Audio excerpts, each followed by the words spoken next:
100 sauce. No one else to listen to, check her elegance. Sick of all them weak shows, here's the medicine. Kept their ass to the streets, true veterans. This is Mark's favorite damn show, I tried telling them. It's about to go up, stairways. My girl Honey on the motherfucking airways. It's about to go up, stairways. My girl Honey on the motherfucking airways. Turn up, East Coast, turn up. Japan, turn up. Motherland, turn up. Europe, turn up. South America, turn up. Australia, turn up. Turn up. Woo, woo, woo, woo, woo. Whoop, whoop. Do I get a, like, honey? No, you get no honey. I don't get nothing today. Nothing. What's up with that? I don't know. What up, everybody? Welcome to Honey's Closet. Welcoming all my viewers over from Instagram. You guys, we do this every Tuesday, 8 to 9 p.m. Pacific Standard Time. I've been gone for a while, but I'm back in full effect with the incredible, the debonair, the maestro of all things, the master of all things, Lee Michaels. There you go. Listen, let me just start out by saying I send out my deepest sympathy for your loss of your father. Thank you. I can say I know what you're going through, but I don't know what you're going through. I know what I went through when I lost my dad and my mom and my sister, my uncle, 2 aunts, and two uncles. And, you know, it's hard. It's very hard. And there are no words that someone can say to make you feel better or help you deal with it. It takes time. It takes a lot of time. And this show is dedicated to my father. And, you know, as I sit here and I'm thinking right now, I'm like, when I go home tonight, he won't be there. Yeah. You know, I'm used to when I get home. The absence of him not being there. He's not going to be there. The absence of his voice. Yeah. You know, or the grumpiness, or his, you know. Yeah, all that. So first and foremost, I just want to, I don't know why my phone is still making noises. I turned it down. This is ridiculous, but it's mine. First and foremost, thank you to everybody who has called in and checked on me. And, you know, every day I'm getting calls. You know, people are you okay? And, you know, those shoulders, that's my phone. Yeah, that one was definitely yours. Shoulder to cry on and everything, you know, it really is a hard situation. And for me, I didn't know, let me start off by saying, my father, first of all, when you hear hospice, people automatically assume that somebody's dying of cancer because most people go on hospice for cancer. My dad didn't die of cancer. He died of congestive heart failure, something that was gradually working on him. He got sick, and I called the emergency. And when he went to the hospital, his heart was only functioning right at 20%. So he didn't want to have there's these tests they can do that's really, really crucial, that kind of just may work, may not work, but the pain and the things that you have to go through. Very invasive. Huh? Very invasive. So he declined it, and they basically told us that he had about 3 to 6 months. So when he came home, I was thinking, they sent him home on hospice, and I was thinking, this ain't looking good. But I went out, he wasn't eating, and I went out and I bought him some Ensure. Or I should say my son's girlfriend, Memory, brought him some Ensure. And I started giving him that Ensure, and it was like he just started like sitting up, and he wanted macaroni and cheese and greens, and, you know, he was wanting to get out the bed. And I'm like, he's doing better. He's going to, you know, I'm going to have my dad a little bit longer. Well, did he know his time was limited? They told him. And I was so this protective. You know, we don't mention hospice in this house to him. You know, he would be like, who is this nurse? And like, oh, these are nurses take care of you, Daddy. I never mentioned hospice. At the hospital, I didn't want them to tell him. It was just me trying to protect him. But the doctor told him when I wasn't there. So he said to us, well, my days are numbered and I'm okay. Yeah. But I'm not okay because you're not going anywhere, you know? And so when he came home, I'm like, he's good. He's getting stronger. He's eating. He's grouchy. He's grumpy. You and I had that conversation. Yeah. He wants to get out the bed. Yeah. And so the hospital were like, well, you know, he can go up. He can go down. You know, you should do these things. You should do this stuff and blah, blah, blah, blah. And I'm like, my dad's good. My dad's good, so he's gonna be here. He's gonna beat those 3 to 6 months, and he's gonna be here for a year or something, you know. And his birthday is coming up this Saturday, and I'm like, we're gonna plan, you know. And so, he came home. He came home October the 13th, which is a Friday, and my dad didn't even last 2 weeks. And so the morning that my father died was Saturday, the 27th of October. He was very, very anxious. I'm gonna get out the bed. And I'm like, all right, let me walk across to Walmart and get some stuff, and then I'll take you out. And when I came back home, I remember I was on the phone with my cousin, and I'm like, I know he went and got the bed, but I'm gonna sit down for a minute. And I put the coffee on, and he started hollering, like, right. And I'm like, what is wrong? I'm like, and I remember telling my cousin, I'm finna go in here and hurt him. Like, he in here hollering and stuff. So I go, what are you hollering for? I want to get out this bed. I'm uncomfortable. And I'm like, okay, Daddy. So I help him to get up, you know, and once I get him push himself to the edge of the bed, I can let him lean on me, and I put him in his wheelchair. So I set him in the wheelchair. I said, are you okay? He said, yeah. I said, do you want some coffee? He said, yeah. I literally walked into the kitchen. I can see him from the kitchen. I walked into the kitchen. I poured the coffees, my coffee, his coffee, and Darius's. And I looked at him as I put creamer and his little sugar in there. As I looked at him, he's like leaning to the side, but he's looking at me. So I'm thinking he's just watching what I'm doing, you know. So I go in there, I take him the coffee, and I sit him up. And I'm like, what are you doing? Why are you leaned over? And I sit him up, right? This is a matter of maybe a minute, maybe 2. I sit him up. I come back in the kitchen to stir my coffee up, and I say, I'm going to make you some biscuits, because he loved biscuits. As I go back in the kitchen, I stir my coffee. I give Darius his coffee. I come back to sip my coffee. I look back at him. He's leaned back over more, and his eyes are closed. So I'm like, what is he doing? So I go in there. He hadn't touched his coffee. And as I set him up, his eyes roll back. And so I'm like, what the hell? So I'm like, maybe he's just tired. So I'm like hitting his face, Daddy, get up. And he's not. He's like biting his tongue, like type of thing, like something with his tongue. And he's drooling. And so I'm like, so I call hospice. I'm like, something's going on. They go, give him oxygen. He's probably overwhelmed himself. So I put the oxygen on him. I turn it up. And I'm like hitting him. Daddy, get up. I'm hitting his chest. Daddy, get up.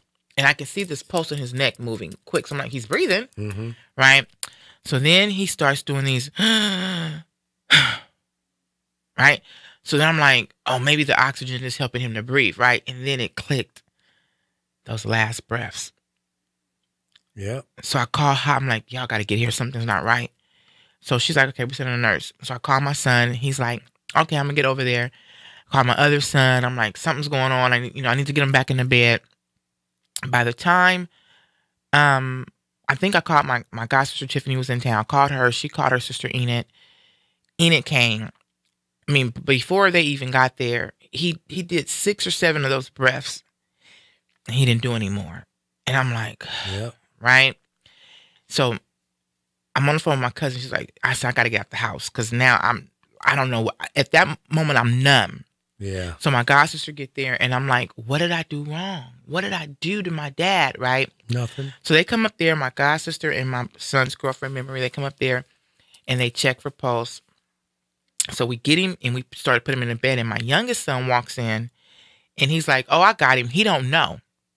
So before he go, I said, John, I go, Papa's gone. He goes, gone. I go, he passed away. And he just, like, he walked out. He must have thought about it. He came back in and he helped us get him in the bed and we laid him down. By that time, the hospice nurse got there and she had this machine where she can check his vitals.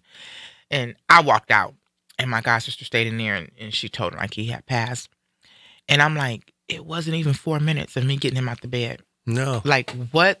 So I still have this thing in me. I'm like, what did I do? You didn't do anything wrong. See, when people are dying, it's a process. And if you don't know the signs, it'll catch you by surprise. What was his appetite like? Had he slowed down? He had got up, and then he kind of was like he didn't really want to eat. Yeah. Those last days, he was like the day before. I'm like, no, I don't want nothing. I'm like, you was just eating because he wanted apple pie, all that. That's one of the early signs. They stop eating. And I don't know if it's they're saying, okay, I'm tired. I can't do this no more. But one of the early signs, and I've talked to a lot of people who've lost loved ones, especially older people, when they're ready to go, they're ready to go. And they'll stop eating. They'll stop communicating. And if you put any kind of drugs on them, morphine and all that, they just weird out. I told them, somebody told me, do not give him morphine. My son's girlfriend was like, do not give him morphine. Morphine suppresses the heart. Yeah. And it only helps. So there was morphine in the house, but I told them we're not giving him morphine. So the only meds he was on was his daily meds. He took his meds that morning. He took his meds that morning, and but he had congestive heart failure. Yeah. His heart's working hard to keep, pumping blood through the rest of the body and the other organs. And when the organs don't get the supply of oxygen and blood, they begin to shut down. The liver, the kidney, and et cetera. And they said he had edema because his stomach was getting bigger. And so, I just was like, he was just talking to me. Did his legs swell up? His legs were swelling up. Fluid? So basically, when your heart can't pump strong enough to keep the fluids moving, it starts building up in the legs and the belly and, sometimes the arm, all over the body. And you basically drown. Your lungs fill up with water. And that's what happens. Yeah. And I was just like, oh my gosh, what is going on? And so, I find comfort in talking about it to an extent. Hey, bestie. I find comfort in talking about it to an extent.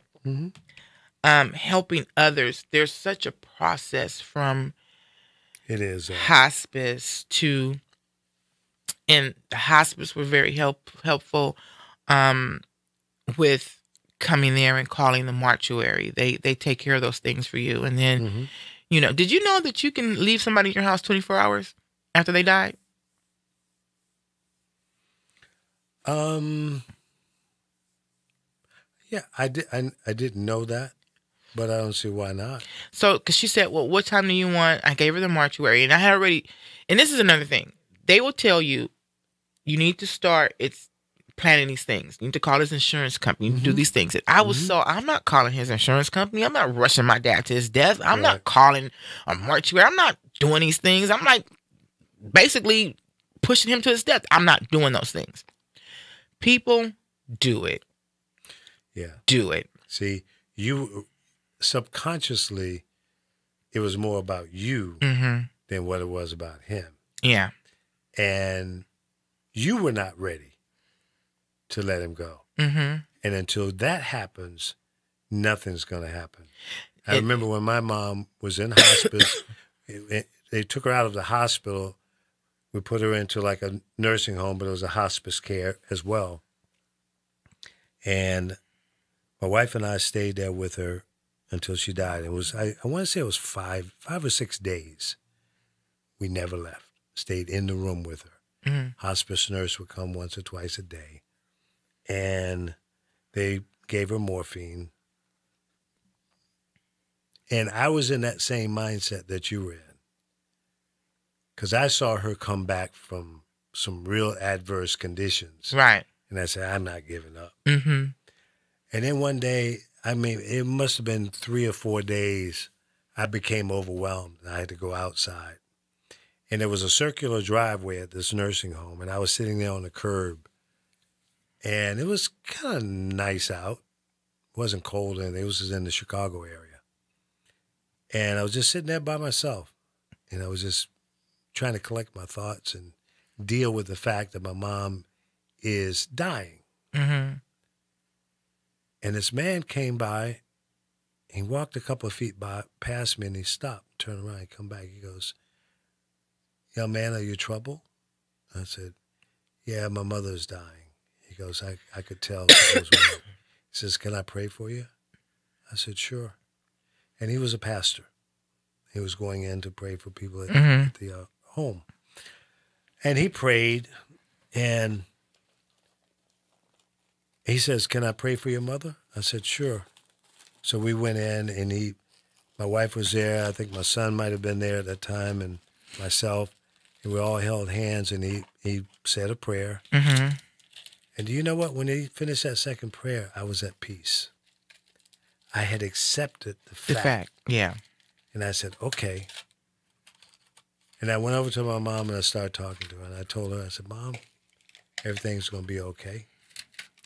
I'm the baby, right? I'm her baby. Mm-hmm. I said, "I'm a big boy now. Don't worry about me no more." And I mean, I was full grown, man. I'm Right. 59 or whatever it was. No, it wasn't that old. But I thought letting her know that we're all okay now. You've done a great job being a mom. You made sacrifices for all of us. Now you don't have to do that anymore. Mm-hmm. We're good. And I called my sisters. They were in Virginia, and they both were on the phone, and they said their goodbyes. And less than 24 hours, she was gone. Yeah. Yeah. And I went home to take a shower. And I told her, "I'll be right back." "Okay, be cool. I'll be back." And when I came back, she was in those final moments, in those short breaths and long breaths and short breaths. And then when I saw the veins in her head flatten out, she was gone. Yeah. Right in her forehead and the temple area. It just flattened out.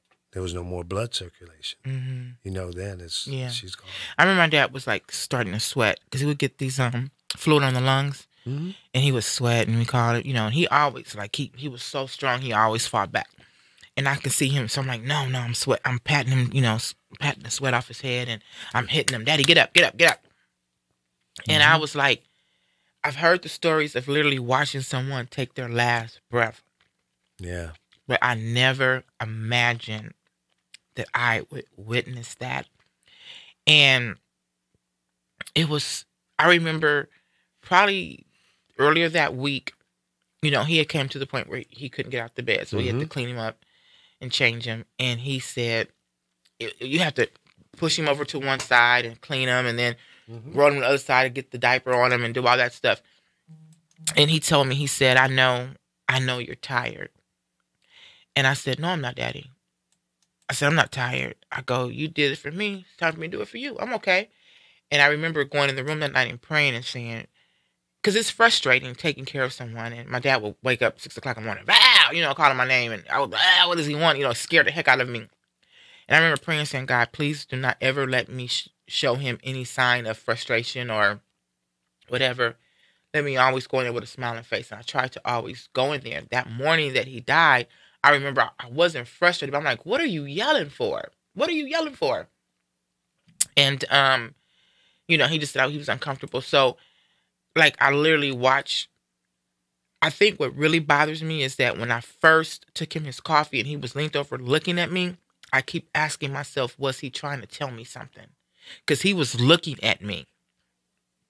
And when I set him up, I didn't pay attention to realize that something was wrong. I just set him up and said, "What you doing? And here's your coffee. Make you some biscuits. I'll be right back." Did he respond? I don't know. I don't think he did. I didn't pay attention to even see. I just felt like he was looking. Do you believe that there's a afterlife or another dimension, if you will? He was on his way. He was in that transition at that moment. It was kind of like a blank stare. Yeah. He was transitioning then. And I'm like, and at that point, he had only been in the chair maybe 2 minutes. Don't matter. And I'm like, what? When they're ready hell? to go, they're gone. Yeah. And I'm like, so I said, I'm gonna try my hardest to help other people, because there's so much. I don't want to spend the whole show speaking of my, some being a Debbie Downer or anything. Um, Throughout the next couple of weeks, I will share information. Like next week, we'll talk about the mortuaries and the things that you need to prepare for. And there was a lady when I went there at one point, her father was going through the same thing. He hadn't died yet, and she was making plans. She was like, I'm just here to make plans before because, the hospice told me I should do this. And I'm like, I didn't listen to the hospice because I'm like, my dad ain't going nowhere. We don't mention hospice down here. Your guys are just nurses. You're going to do your job and get the hell out. I'm going to take care of them. And people will be like, come out the house and come go here. No, I'm not leaving my dad. I'm staying in the house. When I did go somewhere, I made sure somebody was there with him. I came right back, and it was just, man, I did not think just 2 weeks. And you just don't know. You don't know. And I remember even Josefa, who sat here and told me face to face, like, take pictures of him, record his voice. And I thought, I'm going to do that, but I'll wait till he starts going down a little bit. I don't want to do something and make him think that I'm rushing him to his death. And that was always my fear, like to keep him uplifted and whatever. Yeah. And I didn't do those things. And I regret not doing it. Yeah. I recorded my favorite uncle, Uncle Bill. And I'm so glad I did. And I got to get those tapes out of storage and put them on DVD or on a computer. But I interviewed him. I asked him questions that I didn't know about the family, things that, and he was telling me stuff that I never knew. Yeah. Oh yeah, he went all the way back to my grandfather, his father. Mm-hmm. If you saw him, you would have thought he was a white man. He was so fair complected with straight black hair. Mm-hmm. Worked for the Virginia Electric and Power Company as a lineman. Okay. And the company and the people he worked with on a daily basis didn't know he was a black man. Wow. Until my grandmother, his wife, brought him his lunch one day. My grandmother was a very dark-skinned They said, woman. Something wrong with this. So, no. Just check it out. What happened was the guys that worked on the same truck with him, they were all in the yard getting ready to leave, and she came up to the fence because it was a secured area, and brought him a brown paper bag with his lunch in it. Mm-hmm. So when he came back over to the truck, the white guys said to him, "Hey, Will," his name was William, they call him Will, "was that your nigger maid?" And he said, "No, that's my wife." And they said, "You married to a nigger?" And he goes, "Yeah, what do you think I am?" Mm. And he went out to work. They sent him up a live pole. They didn't turn the electric off, and they electrocuted him. Didn't kill him. They sent him up a hot pole. Ain't that something? Yes, sir. People are so, Now, that was back in the early 50s or 48, 49. It was before I was born. Mm-hmm. I was born in 1950 in Virginia. Mm-hmm. So the stuff that you hear about today, the crazy stuff that people do, they've always been doing it. Okay? We just didn't hear about it because the newspapers didn't always print that kind of stuff. Right. The TV stations didn't report it. The radio stations didn't report it. But now with the technology that everybody has in their hand, you can't get away with that stuff. You know what, though? And I had a conversation today with my cousin, Jersey Sweetie, because we were talking about racism, and we know that racism is alive and well. We're going to get into that because we're going to move into that. But I'm going to take the conversation. Let me just close out this segment with saying, and next week we'll talk more about the mortuaries, and shout out to House of Winston, who took care of my father, did an amazing job. Did you know Whitney Houston? That's who got Whitney Houston when she passed away? Who? Whitney Houston, House of Winston. They have Whitney Houston's picture up there. They have Cesar Chavez's picture up there, and Tookie Williams. They have their pictures up there, and some men that was like in the military. And I'm like, did y'all just got these pictures up here, or did y'all? He's like, oh yeah, Whitney came here. I'm like, she came to this one? He said, yeah, and they picked her up and took her out to wherever she went to. I'm like, wow. Mm-hmm. Yeah, so our home church, Paradise Baptist Church, and then the Inglewood Cemetery, we got to get into that next week. Like, I'll share some things with you guys. I really, really, really, really want to help other people who may be going through this or one day will go through this. There is so much that you need to know. And I keep saying I'm going to write something up or do something, or maybe just do a YouTube video or something, because I was so overwhelmed. To the day that we buried my father, I wasn't even sure he was going to get buried that day. Mm. So we'll talk about that next week, but it's so much going on. But just thanks to everybody, yourself. People were calling me, checking on me on a Biggie Beats, my family. Shout out to Joker, because when I say he called and just like checked on me every day and was really a shoulder to cry on. When it's times like this when people show up and show you who they really are, that, it meant a lot to me. Good. So to you, to just everybody who checked on me, trust me, it's people say, somebody told me, well, she looks like she's okay. You can look okay one day and can be down the next day. Actually, the next 5 minutes. Yeah, absolutely. And I needed to come here today and do my show and reach out to people and my fans and friends and everybody who listens to Honey's Closet, because sitting in the house thinking, it's tough. It's tough. Yeah, it is. I can't even stay at the house where he died. I have not been there. Yeah. My clothes are just there. I've been staying at my son's. And shout out to my son in memory, his girlfriend, for letting me stay there and till I get back on my feet or figure out what I'm going to do. And, I'm probably going to go to Vegas for a couple. I'm going to be like a moving hobo for a while. Because I cannot. You got to do what you got to do for you now, Yeah. And the job of the caretaker, especially of a close family member like a mother or father, it's devastating. It's very, very tough. And I took care of my mom in my house for her last 2.5 years.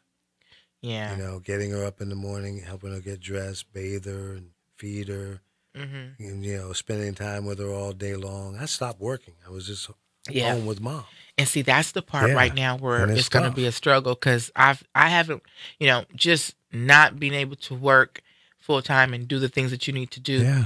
Right now, it's tough. And when I tell you I'm an open book right now, because I really feel like if I can help one person, then it makes me feel like, what I went through, not that it's worth it, because to me, it's never, I don't want to use the word worth it, but if I can help somebody else, then I'm doing Make something. Make it a little easier for Makes them. it easier for somebody else. Because and you don't talk about that. Anticipate what's going to happen. Because nobody sits down and say, okay, well, you know what, your father or mother or somebody, so-and-so is dying, so let me tell you what to do. No, you don't have that talk. Nobody talks death. Yeah.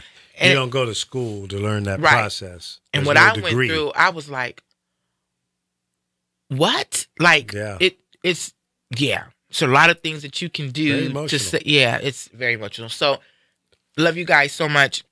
And before we move on, I just want to send out my condolences to Puff Daddy and his whole family in the loss of his kid's mother. Kim Porter died. Yeah. And so, what is she? 47. They said pneumonia or something. They're not sure. The report's going to come out, but she died at home. She was sick. So, she had a cold or something. So, shouts out to that family. She was 47 years old, left two, that's young. Young, two twin daughters, or sons too. But she had an older son with I'll Be Sure, and then another son with Puffy. And then two. I'm sure. I'm sure. That was a good one. So, but back to this racism. I got into a conversation today where I post things on my social media. I usually say thoughts, like, give me your thoughts, or what's your thoughts on this particular post. And I really want people to conversate about it, whether you agree with the post, you don't agree. Usually people just kind of comment on it.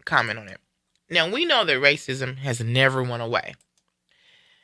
It's always been there. It's always going to be there. But in the last 2 years or so, or less, your president has given these people a little kryptonite, and they think they can just go and do and say whatever they want. Like, from calling the cops on people to the things that they say, or like I posted a picture of a guy in Mississippi. He had on the Confederate flag with a noose on it, and said, "This is how we do something. This is how we do." I forgot something kind of control or something. I can't remember what it is, but just disrespectful.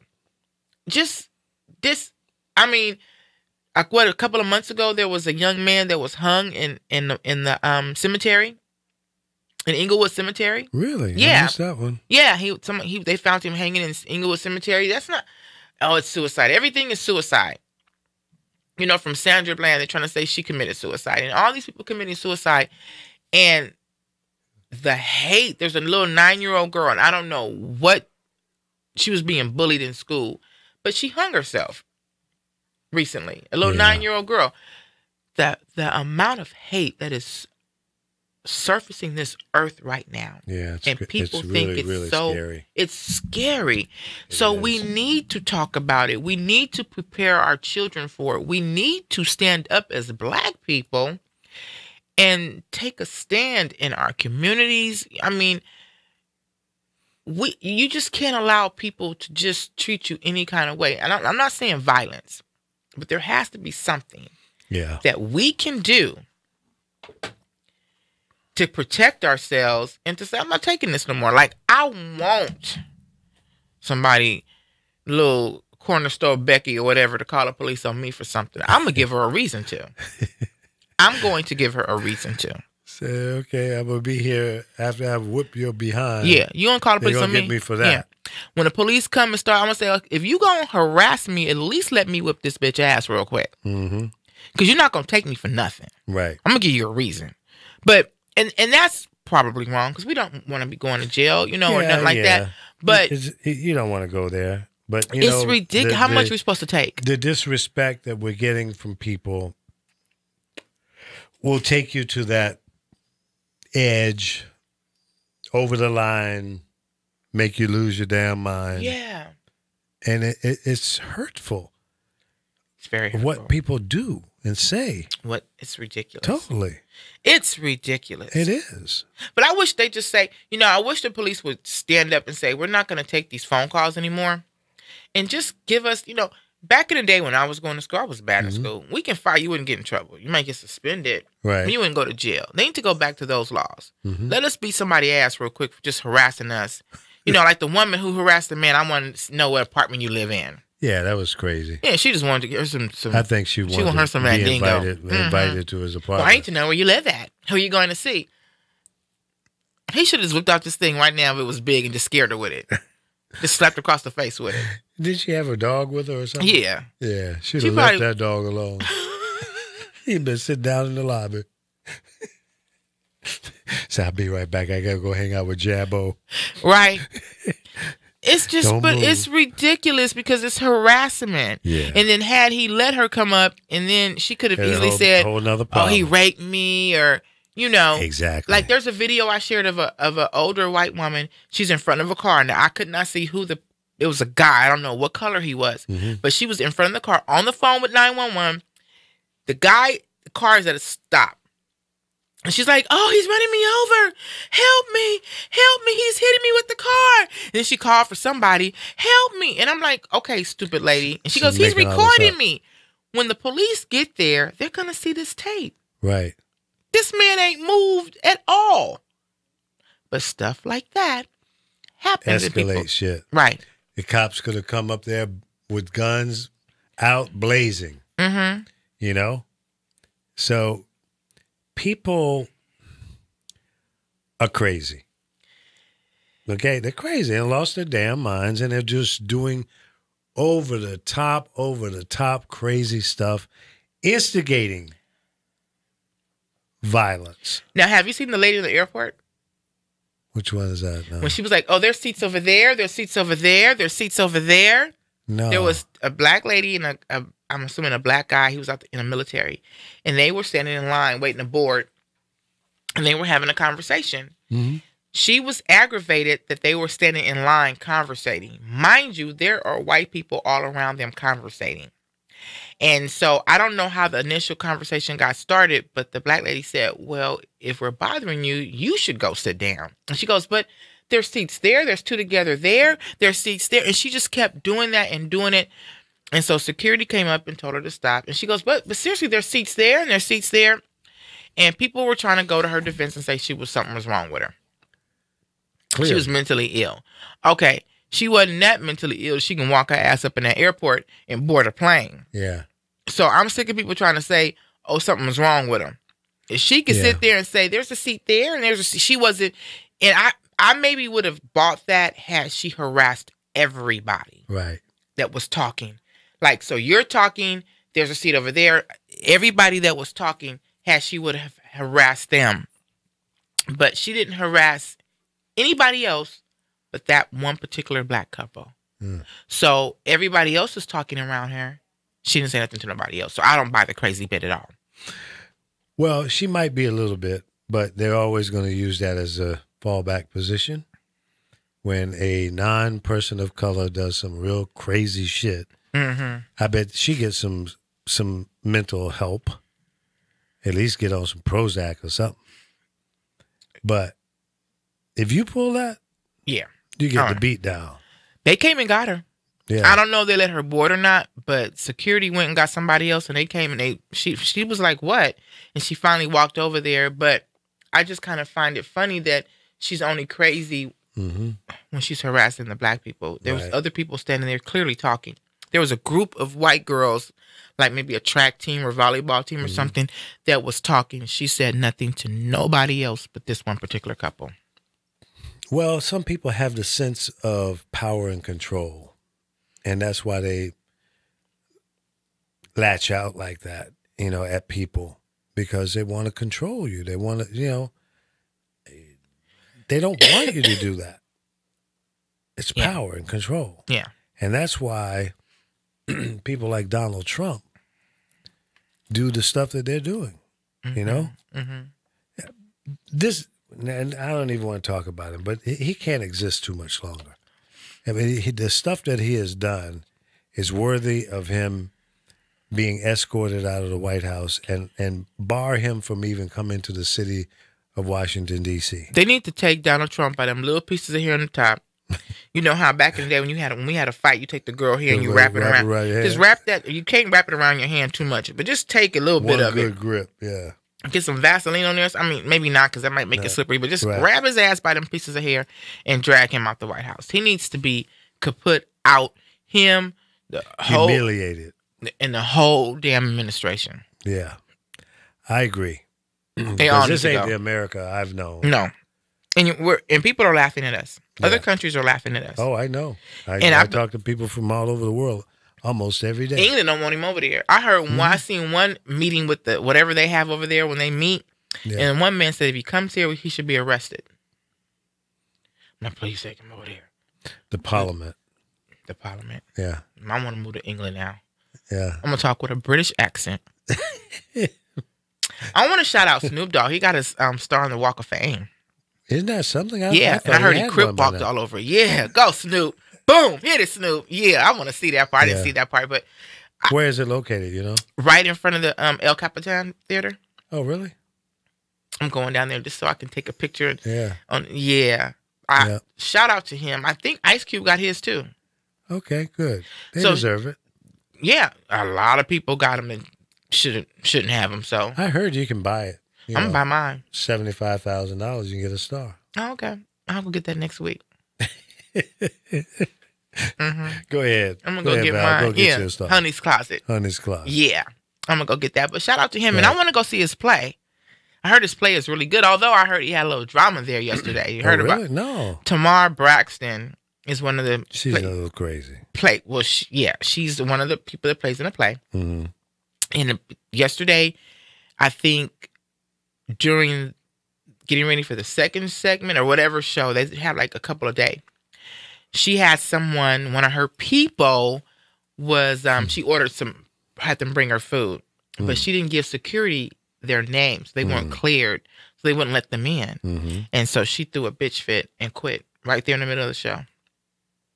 So they had to hurry up and get one of the dancers or somebody to come up and sing the song and or something and buy some time to get it whatever. together. So they had to close the curtains, have a little intermission, come back, And it wasn't her. And from what I hear, people were in the audience saying, what did Tamar do? She must have, like they're used to her acting crazy. So they said she came back later on and was ready to go. And they was like, no, I wouldn't let her do it either. No, we good. See ya. Bye, bitch. Yep. I don't understand. And you've been around Hollywood way longer. Not way like that, but Way. Why do people like I hear these Egos. crazy stories about Egos. I have to have all white flowers, need to be to the left, and They're crazy. They got issues. Don't look at me when I walk by. Like, who are you that I can't look at you? Well, they believe their own hype. And they try to outdo another crazy mofo.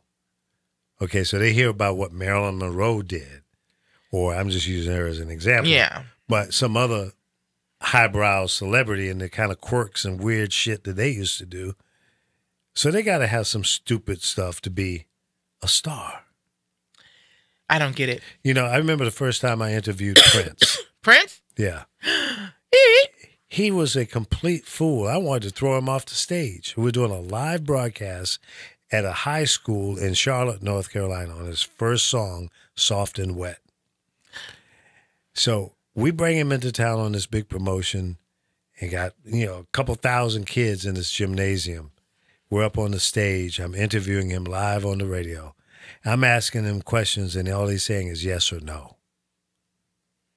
I couldn't get another word out of him to save my life. So I go to a commercial break. I said, dude, you got to talk to me. I said, and then he would, instead of saying no or I don't know, he would just raise his shoulders up. Yeah. I go, what is that shit, man? We're not on TV, we're on radio.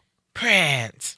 I said, dude. So he broke out laughing and said, I'm just messing with you. I said, man, don't mess with me. You got these kids looking at you like you're crazy.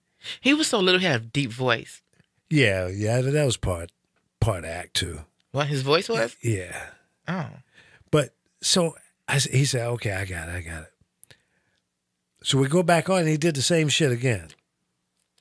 I wanted to throw his little ass off the stage at that point, right? So towards the end, I just left it alone. And I said, okay, we're going to play some of your music from your new album, blah, blah, blah, blah. So we played a couple of songs, and I ended the interview because it was worthless. I mean, he could have stayed in L.A. Well, why bother me coming all the way across country to Charlotte, North Carolina, and say nothing? Just yes and no. Yeah. I don't get But you know why he did it? He was really shy. And he didn't know how to act. Wow. He wasn't prepared for the interview or just to be out front like that. He was not comfortable with it. And I saw him, a couple of years later, and we laughed about it and all of that. And then several years later, it was in the 90s. Because when I first met him, it was 78. 78. And I ran into him again. Well, I saw him throughout the years. Yeah. Concerts and stuff like that. But when I ran into him again, it was in the 90s. I had started a record label, and I had an artist, female artist, that was from Minneapolis. She was only like 18 years old. And I wanted to bring her to L.A. to finish the recording that the producer had worked on, but her mother didn't want her to leave town. So the producer was a friend of Prince. He called Prince up and said, hey, man, can we come by the studio? And, I just got a couple of lines of some vocals to lay down. He goes, yeah, come on. He said, well, Lee owns this company, the record label. He goes, tell Lee to come on up too. So we go up to Minneapolis to the studio, and we got the tour. He gave us the tour himself and says, whatever you want. Use whatever you want. You want me to bring in my special engineer that runs the whole automated system he had in there and everything? He says, bring him in. And we used his personal studio to do our recording. And he didn't charge us a dime. They say he was very generous. He was. Very generous man. Yeah. And those people, that's cool. Yeah. But part of the crazy stuff that he did was just act. He was a little quirky, no doubt. A little bit. Well, I think when you're a genius like that, you have to, there's something wrong. Yeah. Most of your geniuses are a little crazy, Yeah. you know. Yep. Who was give me your best interview and your worst? Well, Prince was definitely the worst. Was he? Yeah, he was the worst. Yeah. Best interview, many. Patti LaBelle was fun. Oh my God, Miss Patti. You Yeah. interviewed Patti LaBelle? Oh yeah. Yeah. Did she cook for you? She did. Yeah. Hey, Patty's cooking. In fact, I might have some Patti sweet potato pie. I have them in my car. Do you really? Mm-hmm. The little miniature ones? Yeah. I got 2 of them there. Let's see. Barry White, Marvin Gaye. How was Marvin Gaye? Marvin's very cool. He was very cool. And Barry White. Barry White actually lived behind my aunt on 102nd and Normandy in the back house when he first got started. No kidding. Mm-hmm.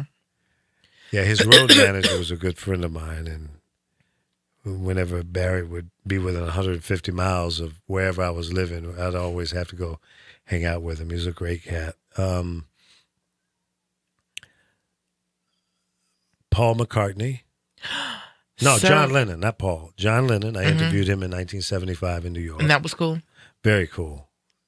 Ran into him in a little boutique blue jean T-shirt shop on the Upper East Side in New York in 1975. Him and his wife were in there shopping. Wow. And I went over and introduced myself and asked him to come by and do an interview. I said, anytime you want. And he came that night, that very night. Wow. Yeah. Do you find that, so, because, you know, it's now time for us to get Honey's Closet and get us some, you know, A-listers up in here. So do you think it's easy for me to just walk up to someone and say, hey, you know, I do a radio show. How about you come inside and... Sure. Why not? Well, they say, What's girl, the get the hell out of my face. Worst they can say is, no, what have you lost? But if you don't ask... I will never know. You'll never know. And I bet you'll find that more people will say yes than will they say no. Yeah. Yeah. Because people basically are generous and they want, you know, they may say, well, yeah, how many listeners you got? I don't have none. But, you know, if you come, I'm going to have some. That's what I would say. I got some. Yeah, but I would just say it don't matter. But if you come, you know, we're going to market and promote it. You hit it on your social media, we're going to have a gazillion people. Right.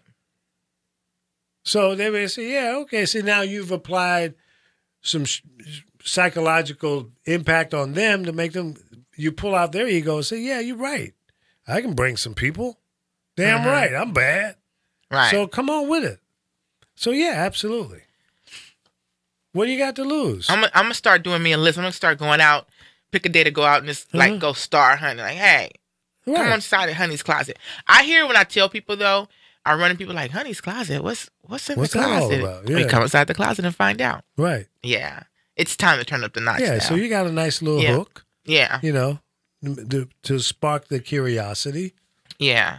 And, you know. And so all my people that went to Washington with me, Battle Cat, all you guys need to come up inside the closet because I'll start telling secrets.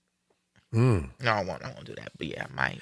But see, you got nothing to lose. Yeah. Sure. Absolutely.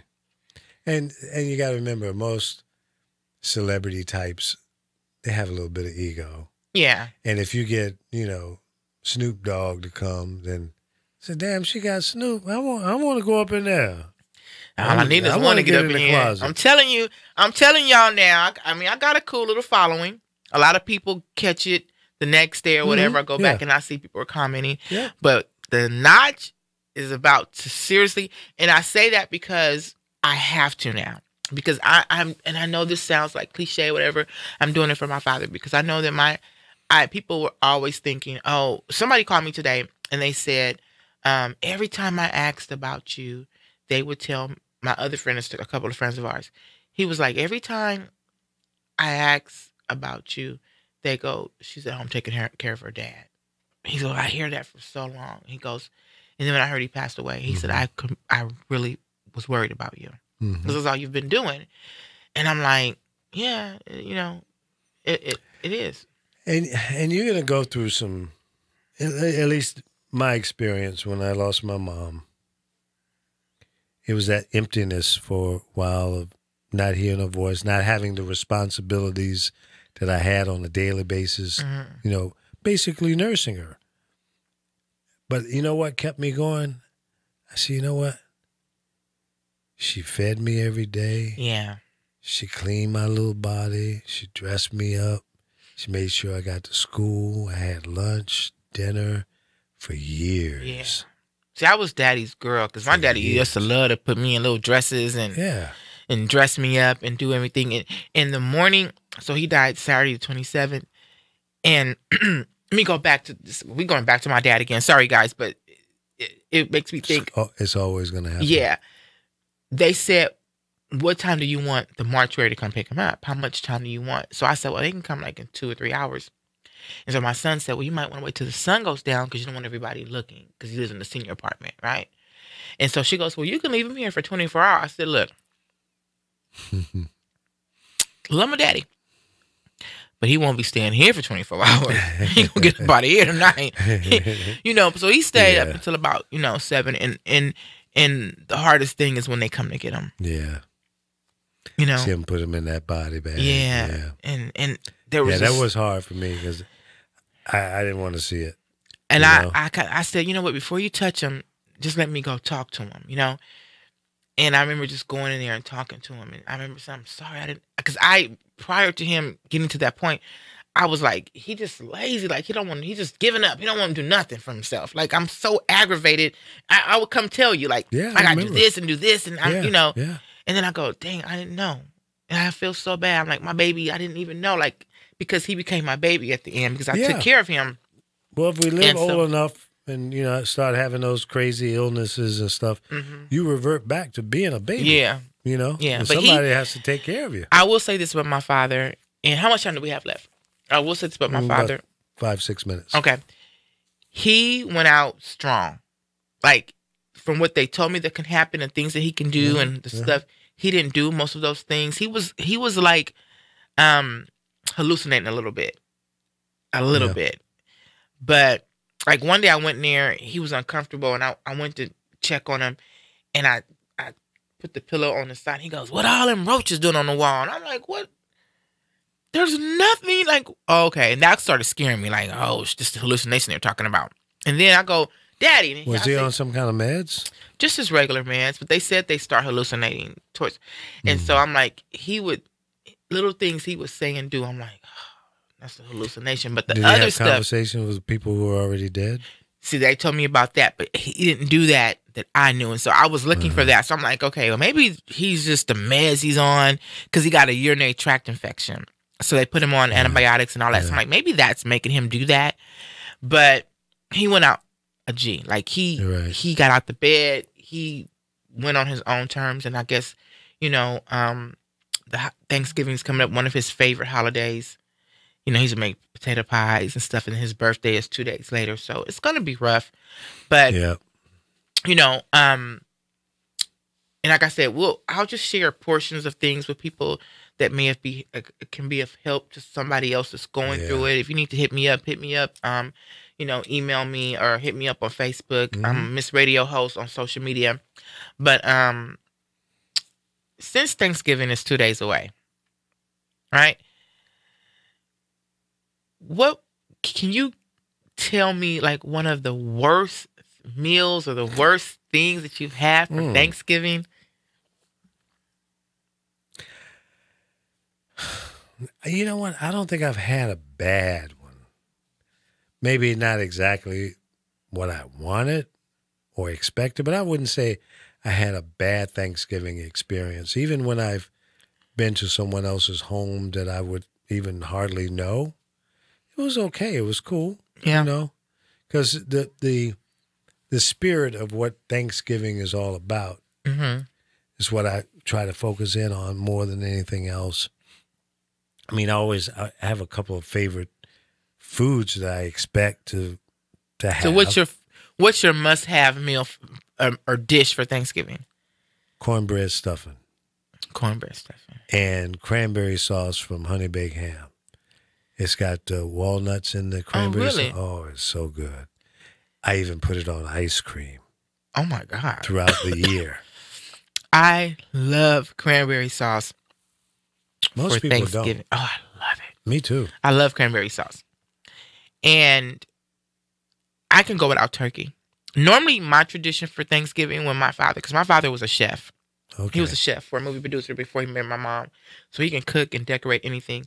So when he started getting older and stopped wanting to cook those big meals, I would do jambalaya.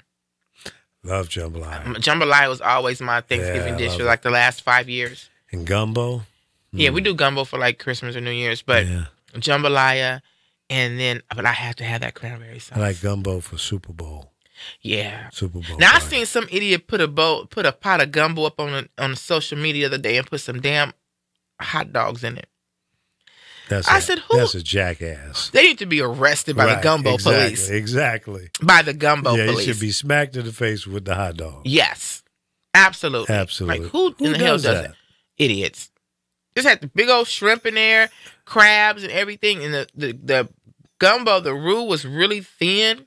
And then it had some these little hot dogs up in there. I'm like, who? Man, you got to get the real, what's the sausage called? They had sausage. Yeah.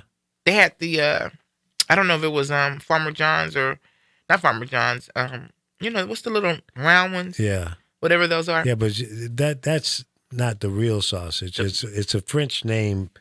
Was it? Baguette or something. I forget what it's called. But it's a special sausage that people in Louisiana use in the gumbo. Yeah. So for those who know what I'm talking about, put it in the chat room. If y'all know, tell us what that sausage is. Yeah. But that's crazy. Hey, Lisa London, hashtag badass chick. Hey, Alana. Let me see who's all. I'm not even been on here. Oh my God, my cousin G is on here watching with us. He hasn't been on in a long time. Kenya Dorsey, Keith Johnson, Robert Charles, Sean Sears, my brother Sean. Hey, Alana, my baby girl in Jersey. Kada, love you, Kada. Lisa London, I love her. I haven't been able to listen to Chris in the mornings because there's been a lot going on. But normally I try to chime in, and we have this thing where we do hashtag badass chicks. So I got to hashtag badass chicks, yeah. Yeah, she's badass. Yeah. So, hey, guys, thank you for tuning in. I'm a little under the weather, so it's been kind of hard. I've been coughing and hooping and everything else. Thank you guys so much. I am about to revamp Honey's Closet, though, because I'm going to make my daddy proud. I'm going to do the things that I've always wanted to do, but felt limited because of what was going on in my life. Now, I feel empty. I have nothing, nobody to take care of. Nothing. I have Darius, though. And Darius has been, let me say this before I go. When my dad passed away, Darius, we didn't think he knew what was going on. So when they took his body out, we asked Darius, like, where's Papa? And he said, because I said he didn't know what was going on. My son said he did. And he said, Papa is dead and I'm going to miss him. And I was just like, wow. And when we went to the mortuary, he said, where's Papa at? And I'm like, how does he know? Like, they're very alert. So I want to, I also want to help the people with my autism family that, as well with children. They know. They are very well, they know. Yeah. So, but anyways, guys, thank you so much for tuning in. Again, if you have any questions or, if you're going through something or getting ready to go through it, please feel free to call me or hit me up on my social media, Miss Radio Host, MS Radio Host. It feels good to be back, but look forward to some amazing things coming from Honey's Closet. Anyways, Lee, take me out of here. No, it's not time to go yet. It's not? Nope. How much time I have? You got about another minute. Oh. Just a minute? Yeah. What? Okay, well, hey, follow me on social media, Miss Radio Host, MS Radio Host. If you have any questions or you want to know something or you need some help or you have some concerns or you just want to talk to me, hit me up on my social media. I'm always available to help someone and talk. I want to give back. Hey, if you have leftover food this year from Thanksgiving, don't throw it out. Please feed the homeless. Go to Smart and Finals, get those little Asian containers and put that food in there and go feed the homeless. That's a great idea. Yeah, feed the homeless. Well, there won't be any leftovers in my spot. Well, save your plate. Mr. Piggy is in the house. Really? Yeah, I am. Oh, wow. Hey, and Jackson Limousine is giving out turkeys, guys. So if you're in need. Forever, yeah. If you're in need and you need a turkey, you know someone who's in need, go help somebody else. Always give back. Help others. I'm telling you. And look, I know you guys can be anywhere in the world, but you choose to be here with me in Honey's Closet. I appreciate it. Always stand for something or you'll fall for anything. Until next week, God bless. Keep me in your prayers. Red bone pretty, let the world know. And if it's sweet like honey, that's my girl show. Biggie Beats, turn the volume up. Chuck Beat, turn the volume up. J-Dub, turn the volume up. DJ, turn the volume up. Honey Claus. Honey's Claus.